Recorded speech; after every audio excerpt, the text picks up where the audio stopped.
Hi, first graders. Chapter 3 today, The Family Dog.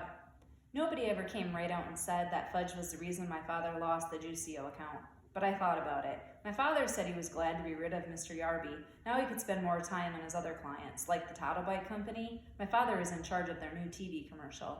I thought maybe he could use me in it since I know how to stand on my head, but he said he wasn't planning on having any headstanders in his commercial. My grandma taught me to stand on my head when I spent the night at her house. I can stay up for as long as 3 minutes. I showed my mother, my father, and Fudge how I can do it right in the living room. They were all impressed, especially Fudge. He wanted to do it too, so I turned him upside down and tried to teach him, but he always tumbled over backwards. Right after I learned to stand on my head, Fudge stopped eating. He did it suddenly. One day he ate fine, and the next day nothing. No eat, he told my mother. She didn't pay too much attention to him until the third day. When he still refused to eat, she got upset. "You've got to eat, Fudgy," she said.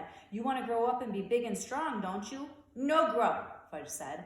That night, my mother told my father how worried she was about Fudge. So my father did tricks for him for while my mother stood over his chair trying to get some food into his mouth. But nothing worked, not even juggling oranges. Finally, my mother got the brilliant idea of me standing on my head while she fed Fudge. I wasn't very excited about standing on my head in the kitchen. The floor is awfully hard in there, but my mother begged me. She said, "It's very important for Fudge to eat. Please help us, Peter." So I stood on my head. When Fudge saw me upside down, he clapped his hands and laughed. When he laughs, he opens his mouth. That's when my mother stuffed some baked potato into it.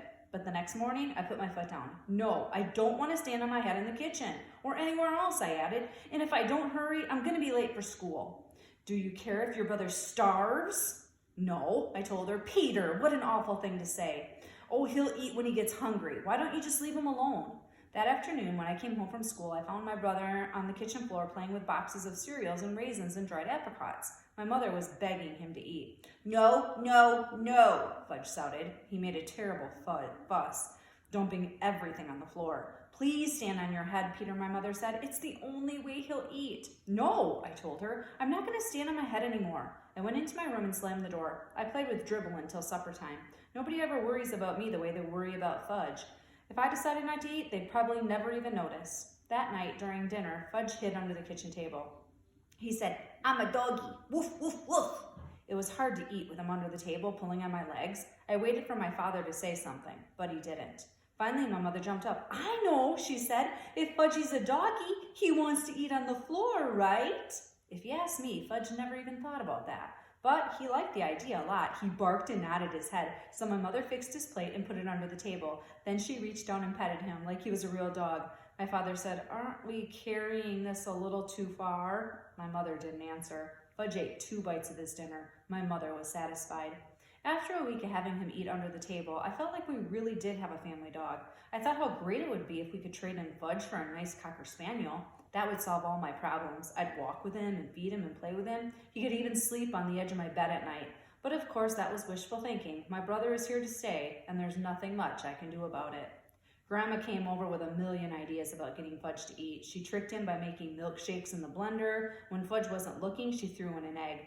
Then she told him if he drank it all up, there would be a surprise in the bottom of the glass. The first time he believed her. He finished his milkshake, but all he saw was an empty glass. There wasn't any surprise. Fudge got so mad he threw the glass down. It smashed into little pieces. After that, Grandma left. The next day, my mother dragged Fudge to Dr. Cohn's office. He told her to leave him alone, that Fudge would eat when he got hungry. I reminded my mother that I told her the same thing, and for free. But I guess my mother didn't believe either one of us because she took Fudge to 3 more doctors. None of them could find a thing wrong with my brother. One doctor even suggested that my mother cook Fudge his favorite foods. So that night, my mother broiled lamb chops just for Fudge. The rest of us ate stew. She served him the 2 little lamb chops on his plate under the table. Just the smell of them was enough to make my stomach growl. I thought it was mean of my mother to make them for Fudge and not me. Fudge looked at his lamb chops for a few minutes, then he pushed the plate away. "No, no chops." "Fudgy, you'll starve," my mother cried. "You must eat." "No chops, cornflakes," Fudge said. "Me want cornflakes." My mother ran to get the cereal for Fudge. "You can eat the chops if you want them, Peter," she told me. I reached down and helped myself to the lamb chops. My mother handed Fudge his bowl of cereal, but he didn't eat it. He sat at my feet and looked up at me. He watched me eat his chops. "Eat your cereal," my father said. No eat cereal," Fudge yelled. My father was really mad. His face turned bright red. He said, "Fudge, you will eat that cereal or you will wear it." This is turning out to be fun after all, I thought, and the lamb chops were really tasty. I dipped the bone in some ketchup and chewed away. Fudge messed around with his cereal for a minute. Then he looked at my father and said, "No eat, no eat, no eat." My father wiped his mouth with his napkin, pushed back his chair, and got up from the table. He picked up the bowl of cereal in one hand and Fudge in the other. He carried them both into the bathroom. I went along nibbling on a bone to see what was going to happen. My father stood Fudge in the tub and dumped the whole bowl of cereal right over his head. Fudge screamed. He sure can scream loud. My father motioned for me to go back into the kitchen. He joined us in a minute. We sat down and finished our dinner. Fudge kept on screaming. My mother wanted to go get him, but my father told her to stay where she was. He had had enough of Fudge's monkey business at meal times. I think my mother really was relieved that my father had taken over. For once, my brother got what he deserved, and I was glad.